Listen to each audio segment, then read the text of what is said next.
All right, so I saw Oppenheimer on Thursday, and I waited because I was told, well, if you make a video or you make a review right after you see the movie, of course it's going to be knee-jerk reaction, rapid reaction. Give it some time, let it process. It's Saturday. I've let it process, and I still have come to the conclusion that this is the best film that I've ever seen. It does not mean it's the best film ever, because I'll never see every film, and I'm sure there's a film out there that I'll never see that it just so happens to be made as well or better. But the fact is, I've seen some great films. This is the best film I've ever seen. Christopher Nolan dropped a masterpiece, and you could see it was true. The cast was a family. You could see how everybody just wanted to be a part of this. You have big names like Rami Malek, and you have guys like that who don't even have that big of a role, right? They just want to be a part of this film. And so Cillian Murphy, who I just actually found out his name is pronounced Killian and not Cillian, so I've been saying that wrong pretty much his whole existence, that I've known he existed. He was unbelievable as Robert Oppenheimer. I mean, he was incredible. He better win an award. This better be the award-winning movie of the year, because this is the best movie that I've ever seen, and this is clearly the best. This is going to be the best movie of the last decade, I would say, for a lot of people. This movie is incredible, and I can't stress it enough. If you're like balking at the idea of paying the $20 or whatever it is to see premium, it's worth every penny. You want to see movies like this in theaters that really take, especially in premium, that just take in all of the senses. It's like you really want to, like, I felt lost. I felt immersed in this movie. I have not gotten that feeling since No Way Home. I love the MCU. And up until this point, Guardians of the Galaxy 3 was my favorite movie of the year. And let me be very clear, when I say this is the best movie I've seen, it doesn't mean it's my favorite movie, right? I think it's the best made movie that I've seen. I prefer No Way Home. I'd watch No Way Home over and over again.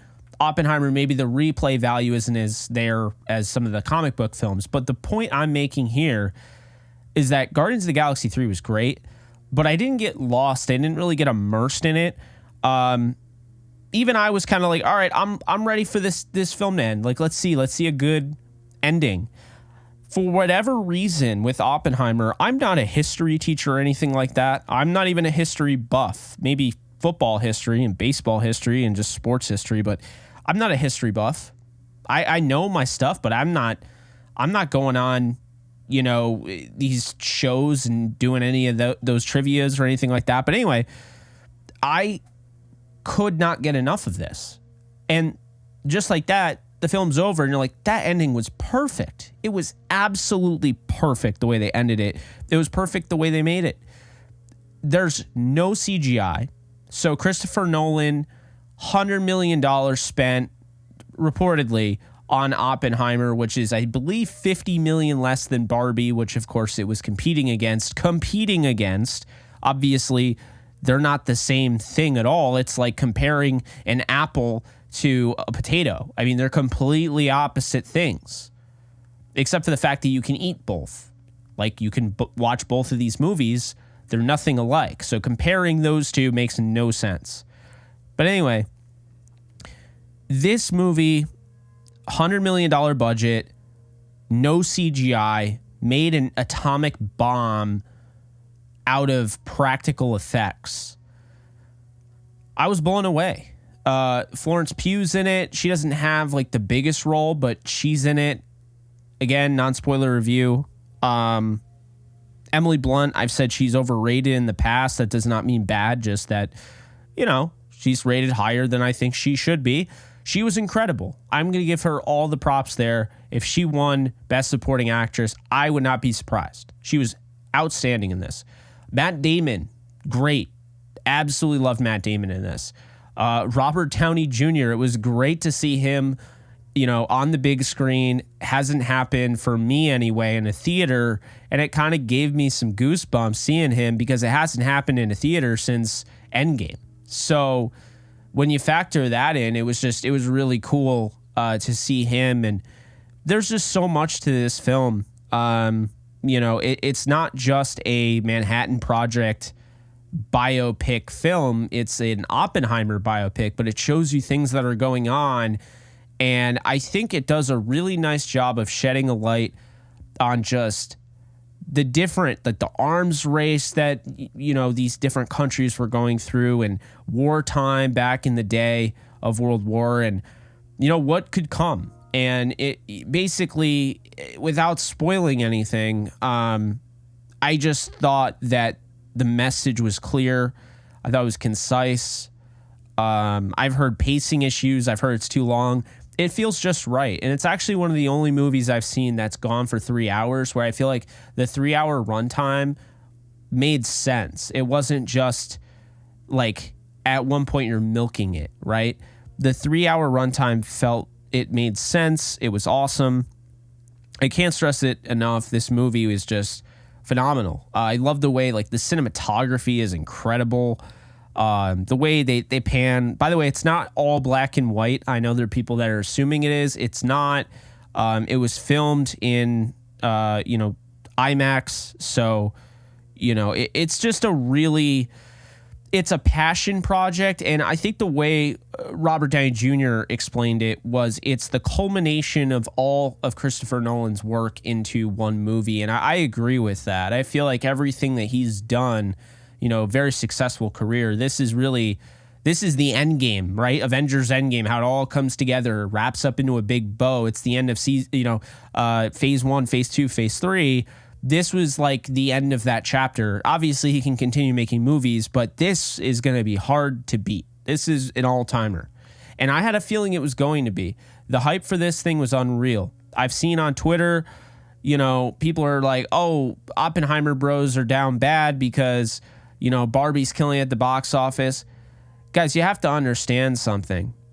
The numbers that Oppenheimer is putting up, nearly $80 million at the box office, and I'm recording this at 4 p.m. Eastern time on Saturday, July 22nd.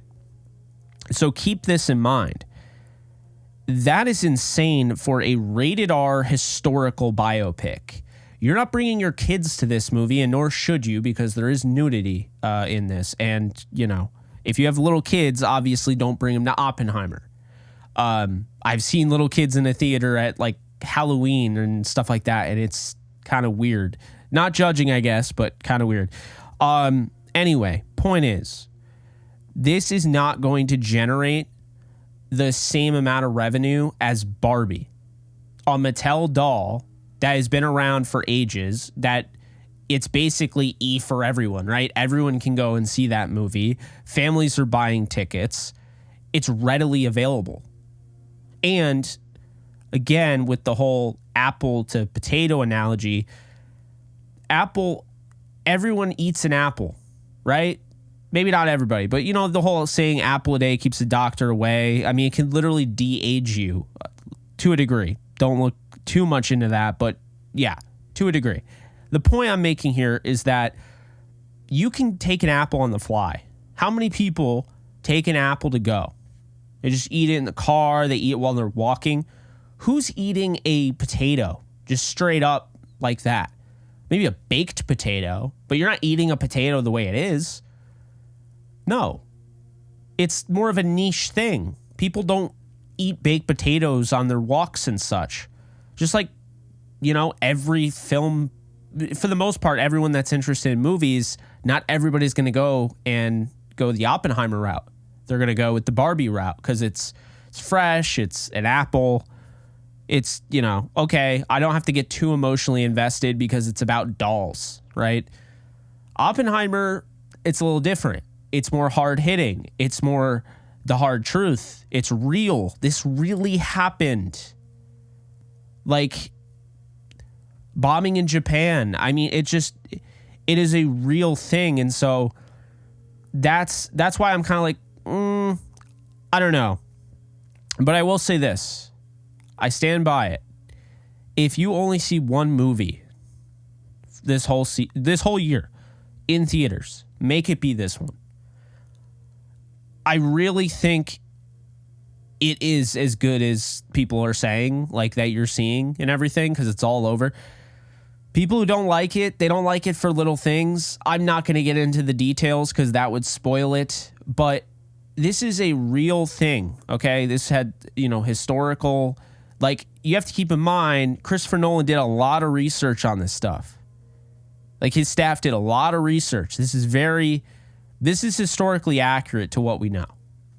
And I think it's a great telling of a story that is both, it's sad, it's mixed with some triumph, it's mixed with some heartbreak, just the emotions. And it makes you feel mixed emotions, which is a good thing. There are twists, there are turns. It is a fantastic film that I don't think has pacing issues. I think it sets it up very well. And I absolutely think that anybody should go and see it. I think if you are down to sit in the movie theater for 3 hours, you will be rewarded with some quality cinema, so to speak. The cinematic element of it, they featured it with, they have black and white moments, they have regular colored moments. I love the color grading. I thought it was great.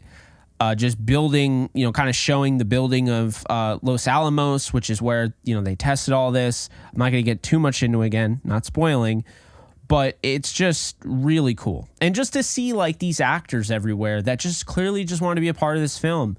Like, Aiden Ehrenreich, I probably butchered his name, the guy who played Solo from Han Solo, he's in it. Josh Peck is in it. I mean, Josh Hartnett. There's so many like people that just kind of show up and you could see everyone just wanted to be a part of this film. It was like, we're all trying to accomplish one goal, and that's the beauty of it. And so I don't know, man. I think it was just fascinating, is very entertaining, and it's cool because in a world where it's reboots and remakes every which way, you could say it's not an original idea because Oppenheimer existed, the Manhattan Project existed. This whole thing is a biography to a degree in film, but at the same time, it's not a reboot or a remake. It is something original because no one has gone out of their way and made a movie like this. And the way Nolan films it is just fascinating. And he's got the moments. I always point to the Joker, in The Dark Knight, which is one of my favorite films of all time. Joker and Batman in the interrogation room, how he uses the camera to kind of convey a certain emotion that you get while watching it. You start to realize when the camera flips, Joker is now interrogating Batman, not the other way around. And that shows you kind of how strong this villain is and how, mentally, draining it is to even be around this individual. And Nolan puts that together using all sorts of, crafty tools and whatnot in cinema and little things with the way the cinematography, like the film scene is shot and the music, the tone and things like that. He used that with Tenet. So he has a little bit of everything that he's done, I think, in this film. But Oppenheimer is very much an original film that I don't think anybody's tried before. And I think he really does some things that, could set the tone for the next bunch of years moving forward. And when you have the strikes going the way they are, and you have the fact that, let's be honest here, while I would say that we are in the golden age of TV, and what I mean by that is I think TV shows are getting better. You're getting shows that are original, like Succession. You're getting, shows like, the one that I can't even think about it, but right now the Apple TV one, Severance, I totally butchered that. So Severance, you're getting like shows that are so jaw-droppingly different than other shows. You got Game of Thrones, you got The Last of Us, which is based on a video game. You got all this stuff coming out. TV shows are killing it. Movies are not. Movies are falling off. The box office is not doing well.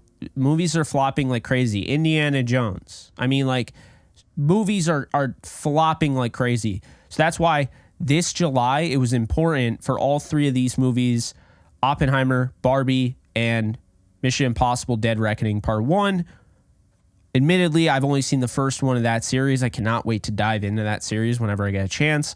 And I have not seen Barbie, but it was really important if you are somebody that is rooting for the movie theater industry, despite the fact they keep raising their prices and it's becoming almost, ridiculous at this point to go to the movie theater. If you're rooting for that, then this needed to happen. And it was good to go to the movies, and it wasn't a comic book movie. It wasn't a horror movie. It was something different. I had a new experience. I've never really been immersed into a movie like that before.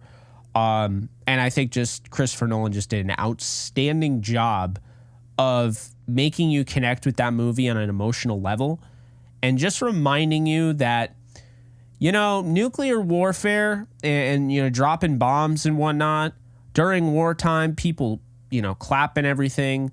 But nowadays it's serious. It's scary stuff. And, these are actual people.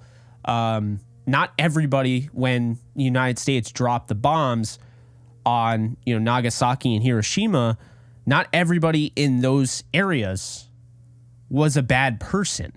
And I think this film is going to do a nice job of kind of portraying that in a way that's not too, doesn't make you feel guilty, I guess, but also kind of gives you an idea of how things were back in the day. So again, this is my spoiler-free review, reaction, whatever.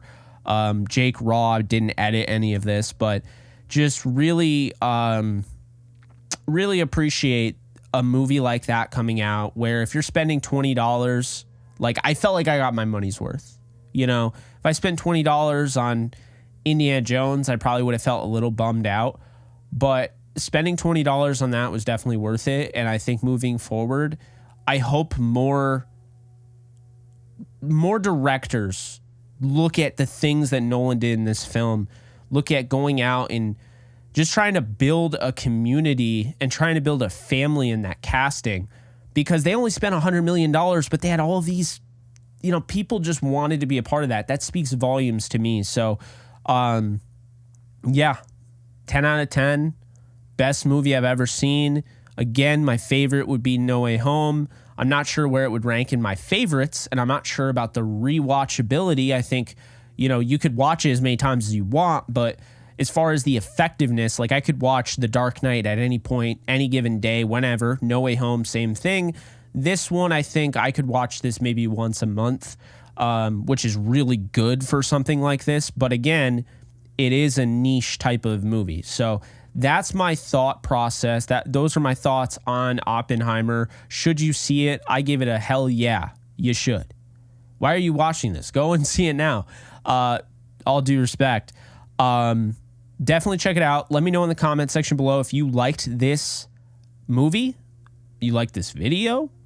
And do me a favor and be sure to follow me on Kick. We are giving away a NFL jersey, me and Gary Sheffield Jr.